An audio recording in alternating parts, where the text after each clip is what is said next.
హిందూపూర్ నియోజకవర్గం నుంచి ముచ్చటగా 3వసారి ఎంపికైనటువంటి మన ధీరుడు, మన యోధుడు ఎన్ని హ్యాట్రిక్ విజయాలు అందించారు, ఎన్ని చిత్రాల్లో మనకి తన యొక్క సామర్థ్యాన్ని చూపారో మనకు తెలియందే కాదు. అదొక్కటే కాదు పెద్దలారా, బాలయ్య బాబు గారి గురించి చెప్పుకుంటే బసవరామ తారకం ట్రస్ట్ పేరిట ఆయన అందించేటువంటి సేవలు అనుపమానం, అద్భుతం. క్యాన్సర్ వ్యాధితో బాధపడుతున్నటువంటి అనేక మంది ఆర్తుల్ని రక్షించడం కోసం బసవ తారకం ట్రస్ట్ పక్షాన విశేషమైనటువంటి రీతిలో సేవలు అందిస్తున్న బాలన తమిళనాడు నుంచి ప్రత్యేకంగా విచ్చేసినటువంటి గౌరవనీయుల శ్రీ రజనీకాంత్ గారు విచ్చేశారు. నిరాడంబర యోధుడు, అలాగే మన పెద్దలు మెగాస్టార్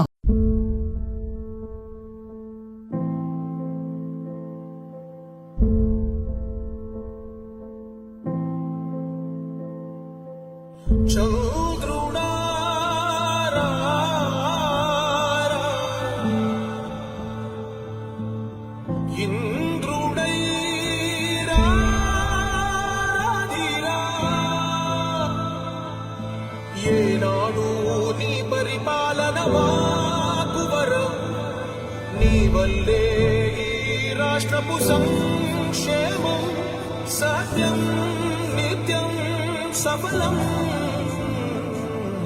జనగణ మంగళ నాయకుడా, ఘనమగు చరితల నాయకుడా, పలుతరములు మము పరిపాలించర స్వామికుడా. నవయుగ మేధో సైనికుడా, సమయము తెలియని సేవకుడా, యువ నవ్యాంధ్రకు ప్రగతిని చూపర సాధకుడా, వైతాళికుడా.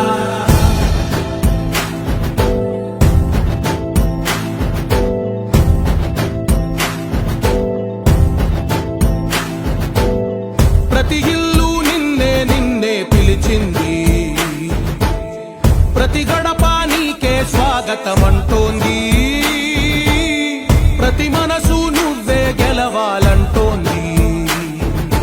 పెద్ద కొడుకు నీవై తోడున్నావో చాలు, జరుగుతుంది మాకు మేలు మేలు. ఇంటి పెద్ద నీవై నిలిచి ఉంటే చాలు, వెళ్ళి విరిసి పోవ రాష్ట్రమంతటా శాంతి క్రాంతి సంతోషాలు.